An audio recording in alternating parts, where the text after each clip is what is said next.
শাকিব খান বাংলা চলচ্চিত্রে একটাই, তার রিপ্লেসমেন্ট অদ্বিতীয়। Hey guys, welcome back to cine Suman. তো কী অবস্থা সবার? তো আজকে যেই ব্যাপারটা নিয়ে কথা বলবো সেটা হচ্ছে রিসেন্টলি মেগাস্টার শাকিব খানের তুফান সিনেমার প্রেস মিটটা পুরো দেখলাম এবং এটা অ্যানালাইসিস করার চেষ্টা করছি। ওই অনুষ্ঠানে কিছু সাংবাদিকদের কিছু প্রশ্নের ধরন দেখে যেটা বুঝছি, তাদের শাকিব খানের উপরে পার্সোনালি খুব রাগ, খুব ক্ষোভ।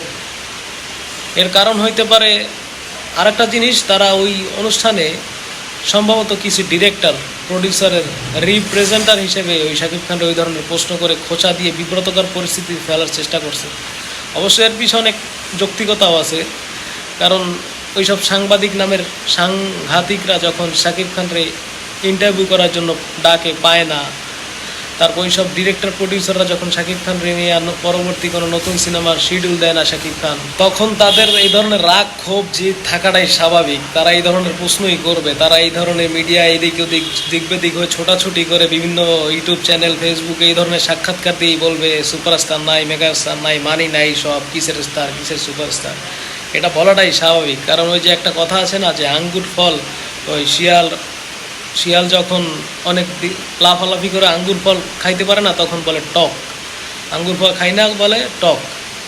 তো তাদের অবস্থা হয়েছে সেরকম। আর তারা চাইলেই একটা সিয়াম, একটা আরিফিন শুভ, একটা শরীফুল রাজ তৈরি করতে পারবে, কিন্তু একটা শাকিব খান তৈরি করা অসম্ভব। It's totally impossible.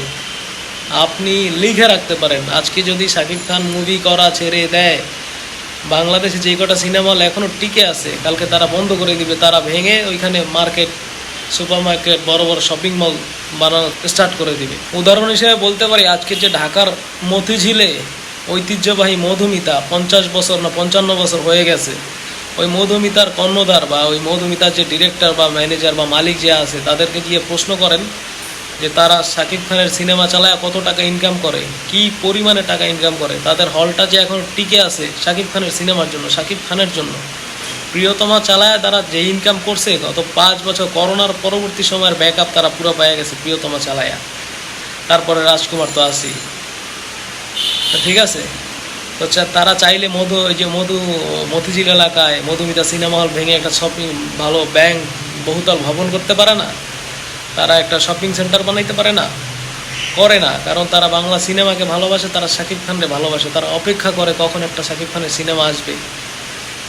তো এই মধুমিতা শুধু একটা উদাহরণ হিসেবে বললাম, এরকম বহুত সিনেমা হল আছে বাংলাদেশে যারা এখনও শাকিব খানের উপরে ভরসা করে। আর যারা এই তুফান নিয়ে যারা উল্টাপাল্টা নানান দিক এদিক সেদিক নানা উল্টাপাল্টা নিউজ ছড়াইতেছেন না, উল্টাপাল্টা বকতেছেন না, ওইসব ডিরেক্টর প্রডিউসার সাংবাদিকদের উদ্দেশ্য করে বলতেছি, আপনাদের জন্য, আপনাদের পিছনে মেশিন গান চালাইতে শাকিব খান আসতেছে ঈদে, পর্দা কাঁপাইতে। আর মাত্র 2 দিন, আজকে 14 তারিখ, আর 2টা দিন অপেক্ষা করেন। আর এই ফেসবুক পেজ আর ইউটিউব চ্যানেল সিনে সুমন থেকে যারা আমাকে দেখতেছেন, আমার এই ভিডিওটা দেখছেন, তারা অবশ্যই আমাকে সাপোর্ট করবেন, পাশে থাকবেন। আমার এই চ্যানেলটা, আমার এই ফেসবুক পেজটা বড় করার জন্য আমার অনেক স্বপ্ন, আমার অনেক ড্রিম। সবসময় সৎ এবং সত্য খবর এবং যেটা বাস্তব সেটাই তুলে ধরার চেষ্টা করব। আর আমি ঈদের দিন থেকে তুফানের সব থেকে লেটেস্ট এবং সব থেকে দ্রুত সিনেমা হলের সব লেটেস্ট আপডেট পেতে আমার এই ফেসবুক পেজ সিনে সুমন আর ইউটিউব চ্যানেল সিনে সুমনের পাশেই থাকবেন। দেখা হচ্ছে সকল সাকিবিয়ানের সঙ্গে ঈদের দিন থেকে। বাই।